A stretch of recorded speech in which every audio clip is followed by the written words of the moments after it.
Reka twongere tubifurize kugubwa neza mwese mukurikirana Possible TV 12, aho tubagezaho ibiganiro n'amakuru bigiye bitandukanye ndetse ibyegeranyo bigiye bitandukanye. Rero uyu munsi twabateguriye icyegeranyo aho tugiye kubagezaho abakinnyi 10 ba filimi b'abagabo bakunzwe cyane mu Rwanda muri 2026, amateka, amazina ndetse n'ibihembo byabo bagiye babona. Rero tubaha ikaze kuri Possible TV, mukomeze mukurikirane. Murakaza neza kuri Possible TV 12. Mu Rwanda sinema imaze gutera imbere cyane ku buryo budasanzwe, kandi hari abakinnyi bagize uruhare rukomeye mu kuyizamura. Rero hari kandi n'abamenyekanye kubera urwenya, abandi kubera gukina amarangamutima, abandi kubera gukina abantu bakomeye muri filimi. Rero ibyo byose byatumye abantu benshi bagenda bamenya abakinnyi kandi bakabamenya mu buryo bugiye butandukanye. Uyu munsi rero turareba abakinnyi 10 b'abagabo bakunzwe cyane mu Rwanda muri 2026. Turebe amazina bazwiho, filimi zabamenyekanishije ndetse n'ibihembo bagezeho. Guma rero kuri iyi video kugeza ku mwanya wa mbere kuko ushobora gutungurwa. Rero komeza ugubwe neza kandi ukomeze ugire ibihe byiza cyane. Ndabizi ko uyu ni umwanya mwiza aho tugenda tubona ibintu byinshi cyane bigiye bitandukanye, kandi ibyo bintu byinshi tugenda bitandukanye turagenda tubona amakuru menshi, turagenda tubona ibintu byinshi bigiye bitandukanye. We komeza ube muri uno mwanya, ubundi tuze dukomeze tubagezeho amakuru agiye atandukanye. Ku mwanya wa 10 turasanga uwo bita Dr Nsabi, akaba ari umwe mu bagabo 10 b'abakiteri mu gihugu cy'u Rwanda bafashe imitima y'abantu ndetse bakunzwe cyane kuri urwo hejuru. Dr Nsabi amazina yitwa Nsabimana Eric, niyo mazina nyirizina. Yatangiye gukina filimi muri komedi mu buryo bugiye butandukanye, ndetse azwi kuri Nsabi Comedy, Dr Nsabi Comedy, ndetse yakinnye muri filime nyinshi zigiye zitandukanye. Yagiye amenyekana mu bihe bigiye bitandukanye, aho akina mu buryo bugiye butangaje, yiyambariye imyenda itangaje, yaba ikote yaba karuvati. Rero uburyo akina muri filimi cyane cyane ahantu asetsa, ibyo rero byatumye abanyarwanda bamukunda cyane, ndetse abasha gukundwa n'abantu mu gihugu cy'u Rwanda, bamukunda muri uru rwego. Rero ibyo bikamushyira ku mwanya wa 10 mu bakinnyi ba filimi bakunzwe mu gihugu cy'u Rwanda, aho abantu babihebeye bakavuga ngo Dr Nsabi. Bivuze Dr Nsabi, umuntu wese mu gihugu cy'u Rwanda abasha guhita amwumva. Rero n'abagiye hatanira ibihembo bigiye bitandukanye, kandi n'umuntu wabashije kwirwanaho, yikura ahantu hari hakomeye cyane, yikura mu cyaro agera mu mujyi. Yatangiye gukina na ba Tiramani ndetse akina muri filimi nyinshi zigiye zitandukanye. Rero Nsabi ni uwo nguwo, ibyo bikamushyira ku mwanya wa 10.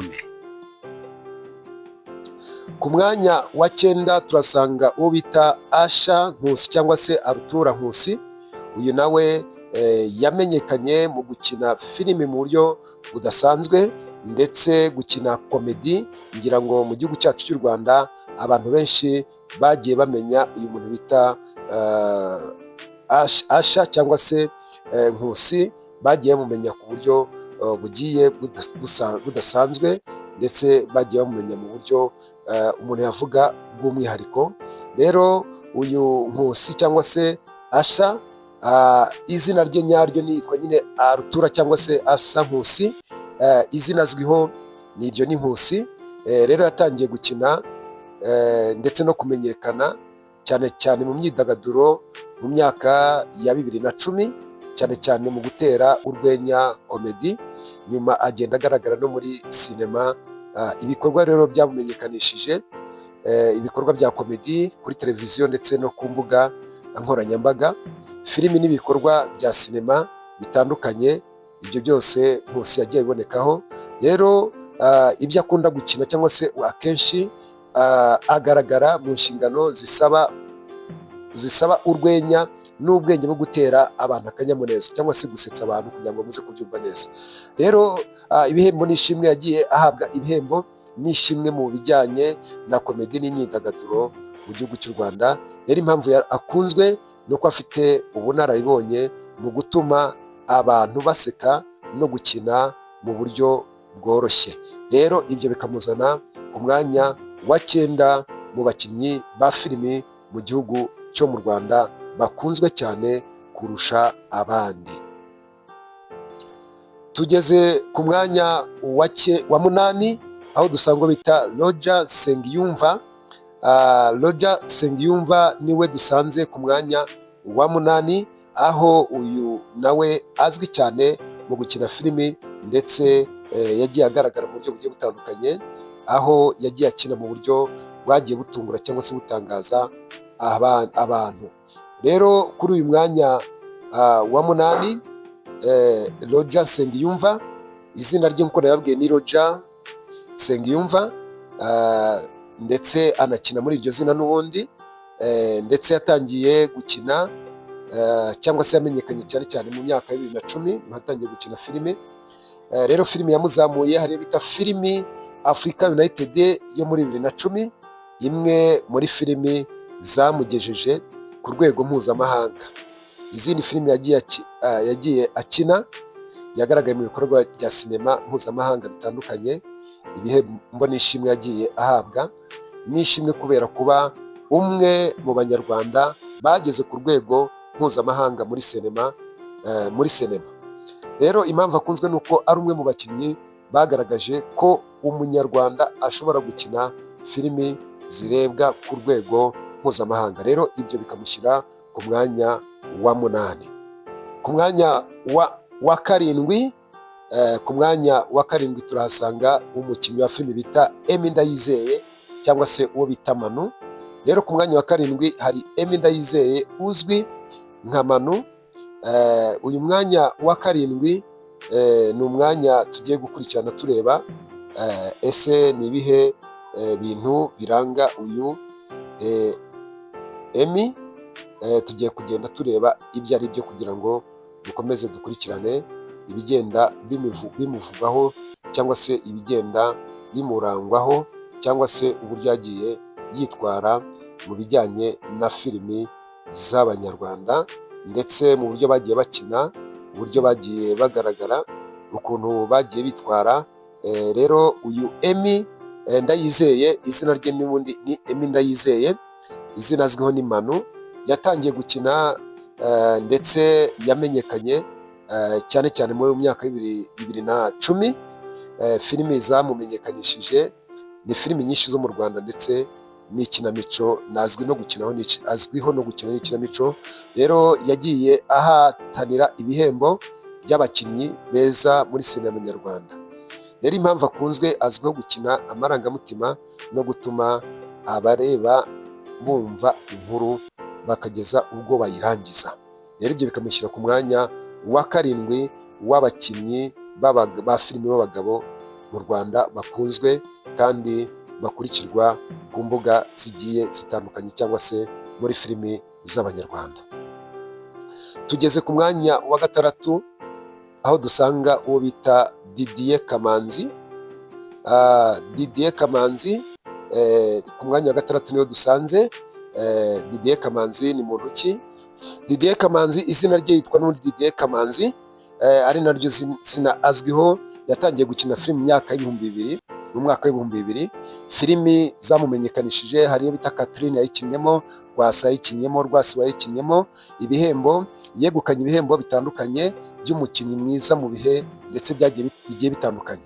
Rero impamvu akunzwe, ni umwe mu bakinnyi bafite uburambe bukomeye muri sinema nyarwanda, kandi mu butumwa bukurikira ni umwe mu bakinnyi bafite uburambe bukomeye muri sinema z'abanyarwanda. Rero ibyo bikamushyira ku mwanya wa 6.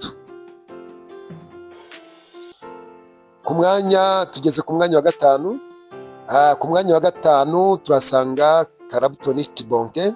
Ngira ngo ahari iryo zina nta muntu navuga ko nta muntu n'umwe navuga utarizi. Karabutoni Kibonke ni umwe mu bantu nabo bagize uruhare rukomeye muri filimi nyarwanda, ndetse ni umwe mu bantu berekanye isura ikomeye ya filimi mu gihugu cyacu cy'u Rwanda. Rero ibyo bikamushyira ku mwanya wa gatanu, ndetse aho abantu benshi bagiye bamenya kandi bakamenya ubita Karabutoni Kibonke. Ubundi amazina ye yitwa Emmanuel Mugisha, izina nyaryo Emmanuel Mugisha nyine. Rero azwiho akina yitwa Karabutoni Kibonke.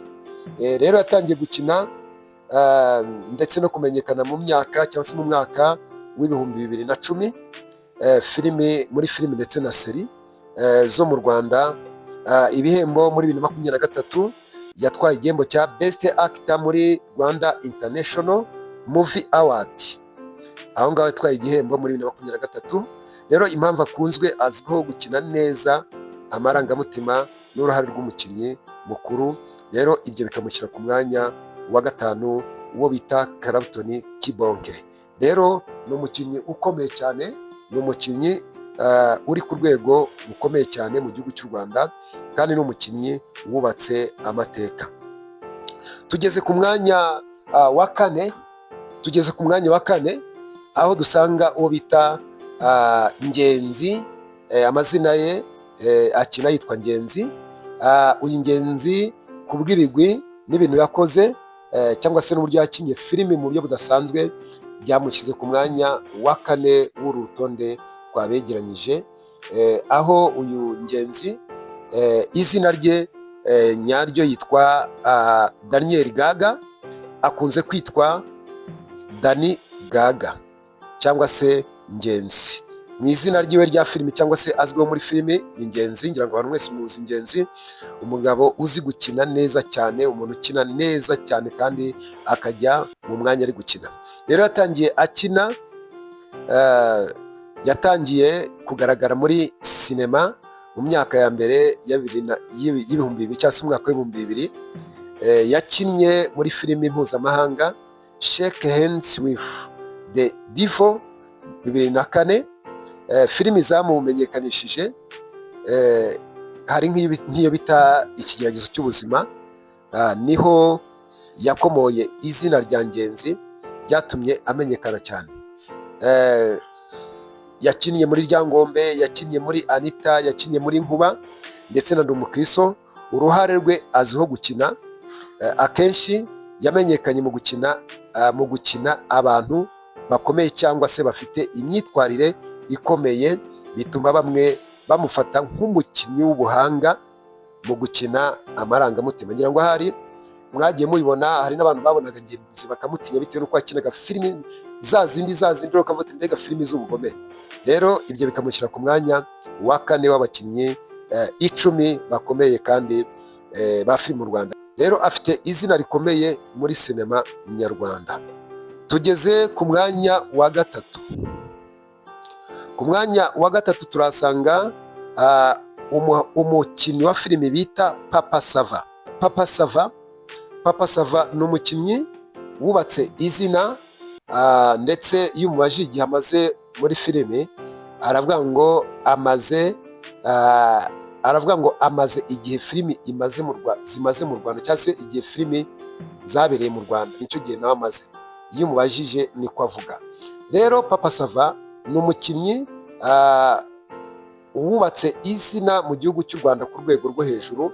Ni umukinnyi wamenyekanye ku rwego rwo hejuru. Izina rye ubundi nyirizina yitwa Gratien Niyitegeka. Izina nyaryo nyine ni Gratien Niyitegeka. Azwiho ku izina bita Papa Sava, akina ari Papa Sava. Yatangiye gukina kera rwose kuko afite uburambe bukomeye cyane muri filimi nyarwanda. Afite uburambe bw'imyaka myinshi muri sinema mu Nyarwanda, ndetse nababwiye ngo iyo umubajije arakubwira ngo angana na filimi mu Rwanda. Bivuze ngo igihe filimi mu Rwanda yatangiye, nawe yatangiye gukina kuri filimi. Bivuze ngo ni umuntu uri ku rwego rwo hejuru, ndetse seri yamenyekanye cyane cyangwa se yamuzamuye cyane iyo bita Papa Sava, ari nayo n'umunsi akomeje gukina, ndetse hari n'izindi nyinshi cyane yagiye amenyekanamo. Ibihembo rero yatwaye muri 2025 yatwaye igihembo bita Lifetime Achievement Award muri Mashariki Africa Film Festival. Rero impamvu akunzwe, afatwa nk'umwe mu batangije kandi bateje imbere sinema nyarwanda. Rero ibyo bikamushyira ku mwanya wa gatatu bakunzwe cyane ba filimi mu gihugu cy'u Rwanda. Ku mwanya wa kabiri tuhasanga uwo bita Kiramani. Izina nyaryo yitwa Yannick Nshimiyimana, izina azwiho ni Kiramani. Yatangiye gukina cyangwa se kumenyekana cyane cyane mu myaka ya 2020 binyuze muri Web3, ndetse seri zamuzamuye. Yamenyekanye cyane cyane kuri seri zigiye zitandukanye, hari za Mayihati, hari n'izindi zigiye zitandukanye yagiye akora, ndetse na komedi zigiye zitandukanye yagiye kina bigasetsa abantu, ndetse no bita Divo, ndetse muri Bamenye yagaragayemo gatoya nk'umushyitsi mu bice bimwe, ndetse ibihembo yahawe 2025 The Divo yegukanye igihembo cya Best Web Series muri Mashariki Africa Film Festival. Impamvu rero akunzwe, azwiho gukina nk'umuntu ukomeye kandi atera ubwoba, ariko akanakina neza mu marangamutima. Rero ibyo bikamushyira ku mwanya wa kabiri muri iki cyegeranyo twakoze. Bamenya aza ku mwanya wa mbere, aho amazina ya nyakuri yitwa Ramadan Benimana, azwiho filimi bita Bamenya, cyangwa se izina bitwa Bamenya, ndetse akakina filimi bita Bamenya series. Yatangiye gukina hagati ya 2019 ndetse na 2020, ubwo Bamenya series yatangiraga gukundwa cyane. Rero filimi cyangwa se zamenyekanishije ni Bamenya, kandi yakomeje kugaragara mu bice byose bya Bamenya series nk'umukinnyi mukuru. Ibihembo yabonye muri 2024, Iziwacu Best Actor TV Series muri Mashariki Africa Film Festival. 2025 yatwaye People's Choice Actor of the Year muri Mashariki Africa Film Festival. Rero uburyo akinamo butuma abantu bamwemera, kandi Bamenya series ni umwe muri web seri zakunzwe cyane mu Rwanda. Ibyo rero bikamushyira ku mwanya wa mbere.